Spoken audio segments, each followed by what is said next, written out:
Picture this. You're dropped, blindfolded, somewhere in America. The blindfold comes off. You see a 6-lane road lined with a Walgreens, a Chick-fil-A, a mattress store, and a vast ocean of asphalt. You have no idea if you're in Phoenix, Tulsa, or the outskirts of Cincinnati. You don't know because it genuinely doesn't matter. They look identical. This video is about why. Why American cities, and especially their edges, look the way they do.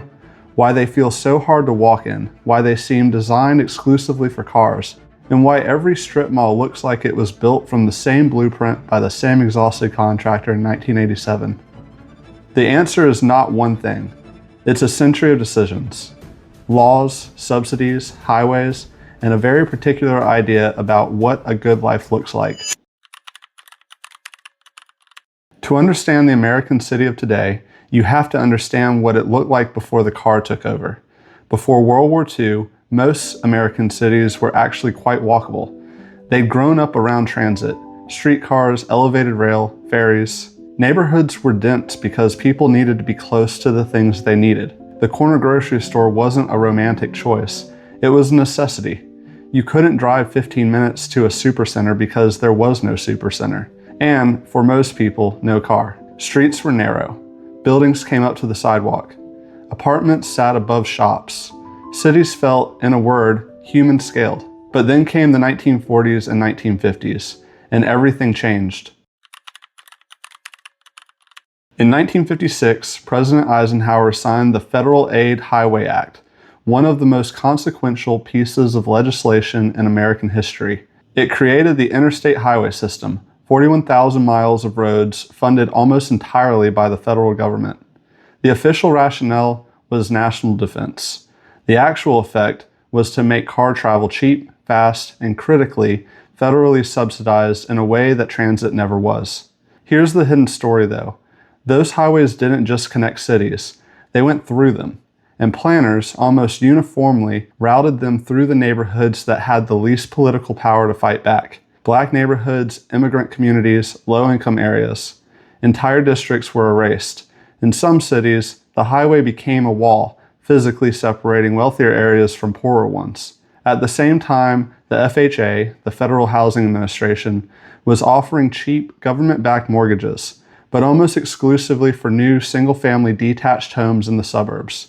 Redlining meant Black Americans were largely excluded. White, middle-class families flooded outward. The suburb was born, not just as a preference, but as a policy.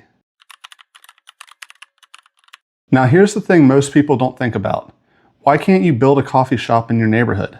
Why is that corner lot a lawn and not a small apartment building? The reason isn't that people don't want that use there. The reason is zoning.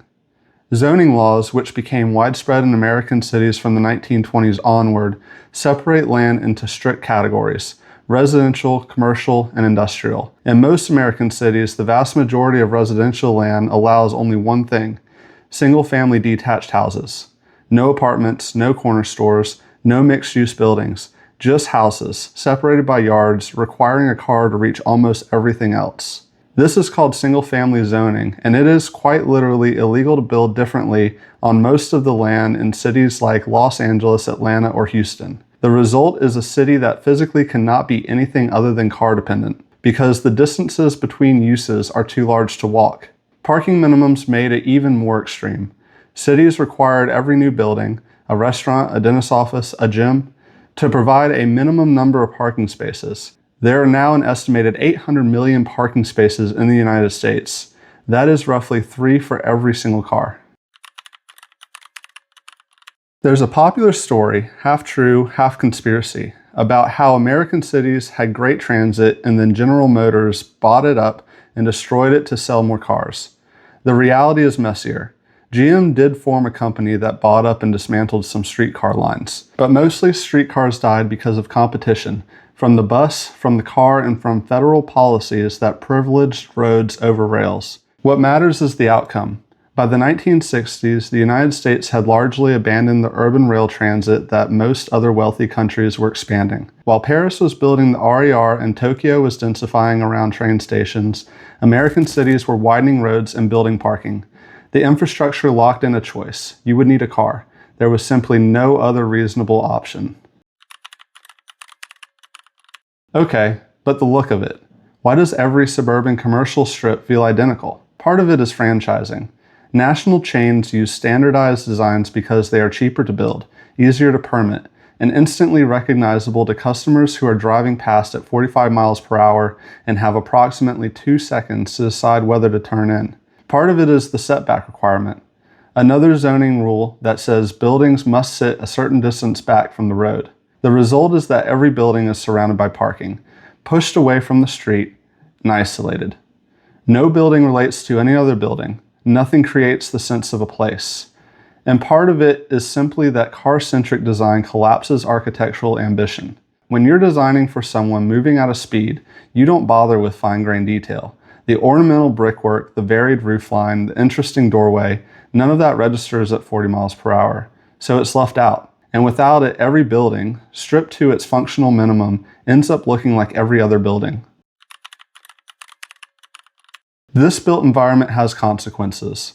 Americans drive more miles per capita than any other nation. Car crashes are a leading cause of death. Obesity and sedentary-related illness correlate strongly with neighborhoods where walking is impossible. Families in car-dependent areas spend a disproportionate share of their income on transportation, often more than on housing.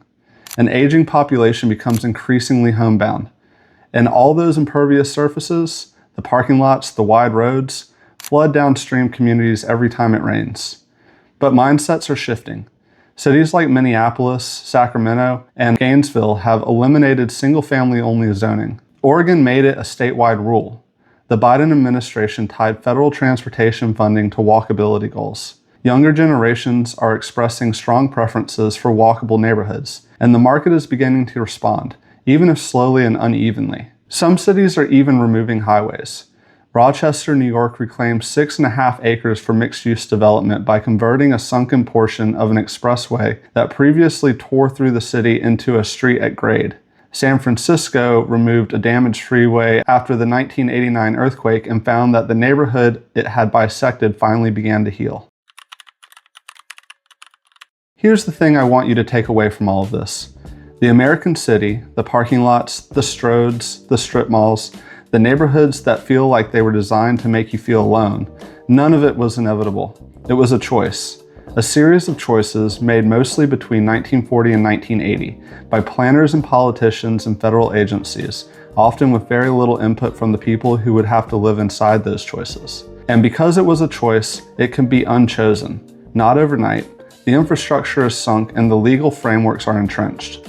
But cities change on the timescale of decades, and decades is exactly what we have. The question is just whether we want to keep building the same thing or try something different.